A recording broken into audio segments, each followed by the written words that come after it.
नमस्ते बच्चों। आज हम हिंदी सुलभ भारती दूसरी इकाई पाठ 6 स्वास्थ्य संपदा सीखने वाले हैं। पाठ के लेखक हैं महात्मा गांधी। बच्चों, महात्मा गांधी का पूरा नाम मोहनदास करमचंद गांधी था। भारतीय स्वतंत्रता आंदोलन के वे एक प्रमुख राजनीतिक नेता थे। सत्याग्रह और अहिंसा के सिद्धांतों पर चलकर उन्होंने भारत को आज़ादी दिलाने में महत्वपूर्ण भूमिका निभाई। उनका जन्म 2 अक्टूबर 1869 में पोरबंदर, गुजरात में हुआ था और 30 जनवरी 1948 को उनकी मृत्यु हुई थी। गांधी जी को भारत सरकार द्वारा राष्ट्रपिता की उपाधि से सम्मानित किया गया है। बच्चों, प्रस्तुत पाठ महात्मा गांधी जी द्वारा श्री जमनालाल बजाज को लिखा पत्र है।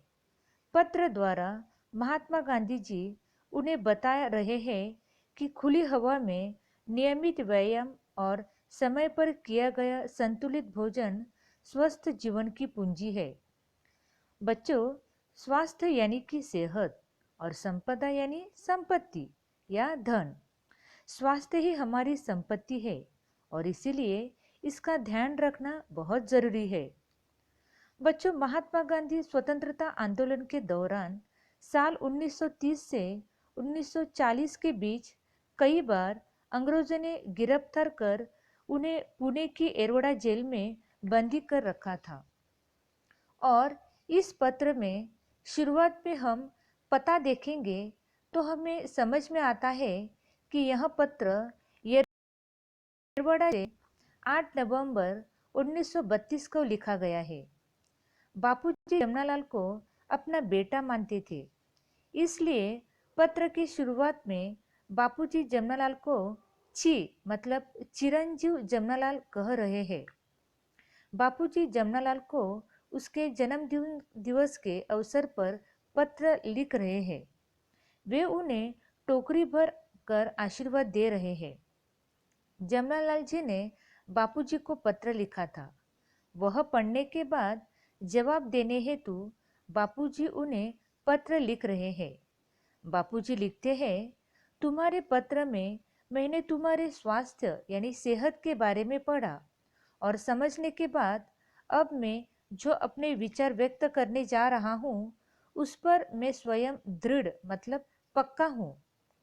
शरीर को एक अमानत समझकर यथासंभव उसकी रक्षा करना रक्षक का धर्म है। मौज मजे के लिए गुड़ की एक डली भी न मांगो, परंतु औषधि के तौर पर महंगे से महंगे अंगूर भी मिल सके तो प्राप्त करने में कोई बुराई नहीं दिखाई देती। मेरी दृष्टि में जितने गेहूं मिलते हैं उतने खाने की जरूरत नहीं। बापूजी जमनालाल को गुड़ छोड़कर शहद या मीठे फल खाने की सलाह देते हैं।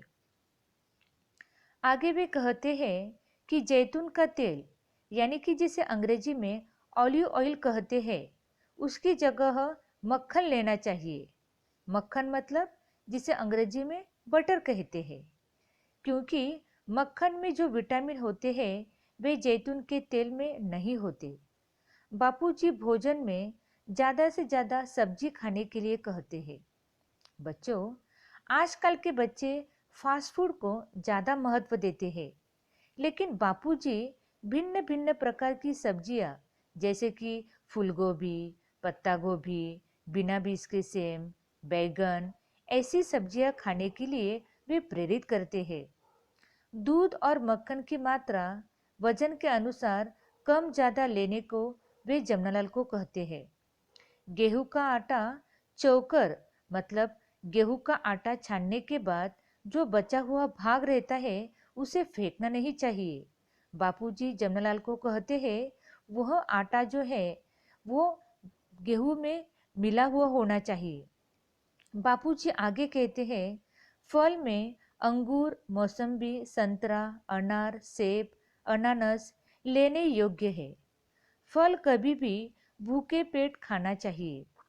आजकल जो प्रयोग अमेरिका में हो रहे हैं उससे मालूम होता है कि एक ही साथ बहुत सी चीज़ें नहीं मिला देनी चाहिए।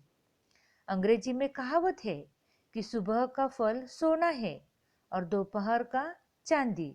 इसलिए पहला खाना अकेले फल का होना चाहिए। इसके साथ सुबह गर्म पानी पीना चाहिए। 24 घंटे खुली हवा में रहना शरीर के लिए अच्छा है, क्योंकि इससे हमारे फेफड़ों में शुद्ध ऑक्सीजन भी जाता है और सुबह की धूप भी मिलती है। लेकिन बच्चों, आजकल हम मोबाइल का इतना इस्तेमाल करते हैं कि हम खेलने के लिए बाहर ही नहीं जाते। बापूजी जमनालाल को रोज प्राणायाम करने के लिए कहते हैं। सर्दी के मौसम में ठंड से बचने के लिए कंबल गले तक अच्छी तरह ओढ़ लिया हो और सिर तथा कान पर कपड़ा लपेट लो तो फिर कोई हानि नहीं। अंत में बापूजी कहते हैं, माधव जी की गाड़ी तो ठीक ही चल रही है। वहाँ जो साथी रहते हो और जो वो आवे, सो हम तीनों का यथा योग्य आशीर्वाद पावे। बापू के आशीर्वाद।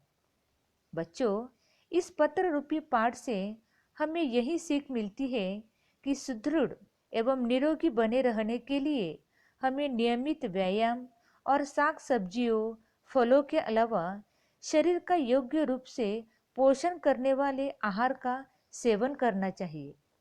धन्यवाद।